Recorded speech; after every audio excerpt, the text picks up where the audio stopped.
एक विधवा बुढ़िया ने रोते रोते कृष्णा की मूर्ति के सामने अपनी व्यथा व्यक्त की, लेकिन उसे क्या मालूम था कि कुछ ऐसा होने वाला है जो उसका अकेलापन हमेशा के लिए दूर कर देगा। होली के त्योहार की धूम वृंदावन में मची हुई थी।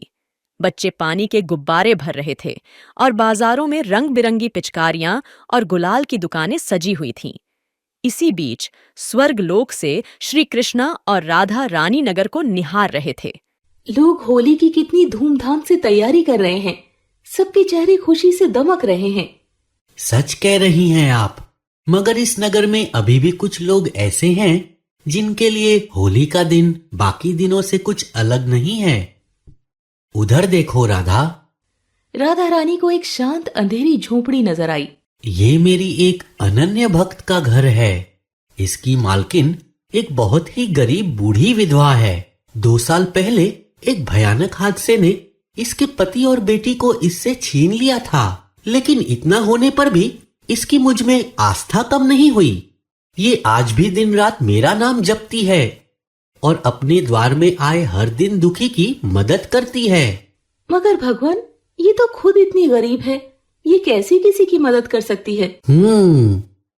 कल तुम स्वयं ही देख लेना। अगले दिन कृष्ण और राधा ने तोते का रूप धारण कर उस विधवा के झोपड़ी की ओर रुख किया। उस दिन विधवा के पास सिर्फ 2 मुट्ठी चने ही बचे थे। जैसे ही वह चने खाने बैठी, तोते बने कृष्ण और राधा ने उसका ध्यान आकर्षित किया। अरे, तुम दोनों को भूख लगी है क्या? मेरे पास तो बस ये 2 मुट्ठी चने हैं। यहाँ आधे तुम खाओ और आधे मैं खा लूंगी। श्री कृष्ण ने इन चनों पर तुम्हारे और मेरे लिए आशीर्वाद दिया है।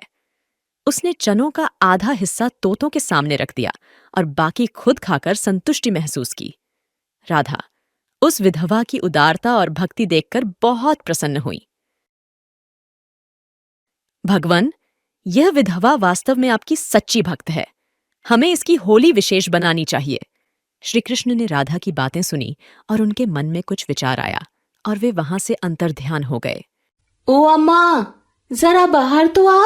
बुढ़िया घर से बाहर आई तो देखा कि 10 से 12 साल का एक लड़का और लड़की उसके घर के बाहर खड़े थे। बच्चों, आप कौन हो और कहाँ से आए हो? माँ, मेरा नाम राधा है और ये मेरा दोस्त गोपाल है। हमारा इस दुनिया में कोई नहीं है। क्या हम दोनों कुछ दिन आपके साथ रुक सकते हैं? कुछ दिन क्यों? तुम जब तक चाहो तब तक रह सकते हो। इतनी खुशकिस्मत हूं मैं कि होली से पहले गोपाल और राधा मेरे घर आए हैं। वृद्धा राधा और गोपाल को घर के अंदर ले आई और उन्हें अपनी स्थिति बताई। बच्चों, मेरे पास तुम्हें खिलाने के लिए कुछ नहीं है। पहले इस घर में खुशियां थीं, पर अब सब खो गया है। कोई बात नहीं अम्मा, मुझे भूख नहीं है। अम्मा, आप क्या काम करती हो? मैं गुलाल बनाती हूं, लेकिन अब जंगल जाकर फूल लाना मुश्किल हो गया है। चिंता मत करो, हम दोनों जंगल से फूल लेकर आएंगे और गुलाल बनाएंगे। राधा और गोपाल फूल चुनकर लाए और घर पर सुगंधित गुलाल बनाया। वृद्धा उनके काम से बहुत प्रभावित हुई।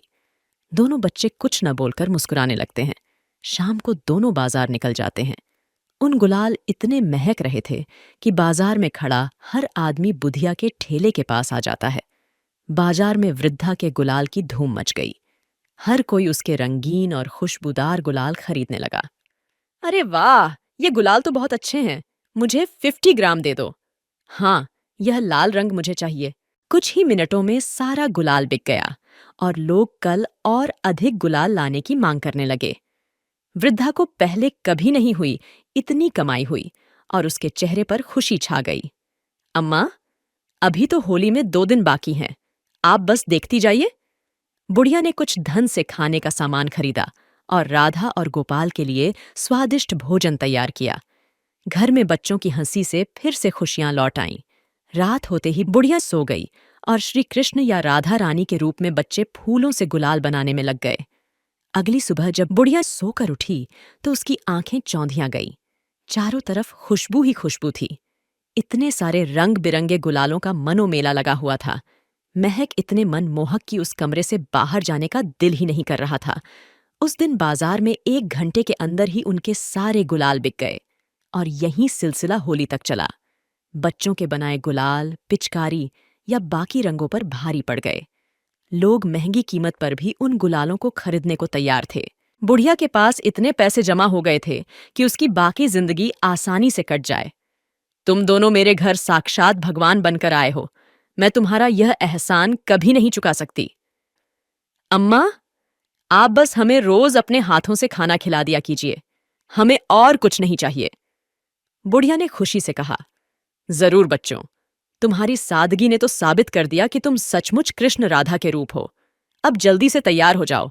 मैंने तुम्हारे लिए नए कपड़े रखे हैं। फिर हम भोजन करके होली खेलने जाएंगे। इसके बाद दोनों बच्चे नए रंग बिरंगे कपड़े पहनकर बुढ़िया के सामने आए। उन्हें देखकर बुढ़िया की आंखें खुशी से चमक उठीं। उसने उनका फूलों से श्रृंगार किया और स्वादिष्ट पकवानों से उन्हें खिलाया। फिर सभी नगर में जाकर धूमधाम से होली खेले। होली की अगली सुबह जब बुढ़िया जागी तो राधा और गोपाल कहीं नहीं थे। केवल भगवान श्री कृष्ण की छोटी सी मूर्ति के चरणों में दिया जल रहा था।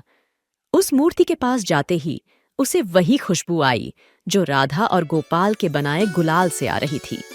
बुढ़िया को तुरंत समझ में आ गया कि वे बच्चे कोई और नहीं बल्कि श्री कृष्ण और राधा रानी के ही रूप थे, जो उसकी होली में खुशियां भरने आए थे। उसे एहसास हुआ कि दिव्यता उसके द्वार पर आई थी और उसकी सादगी व भक्ति ने भगवान को उसके घर तक खींच लाया था।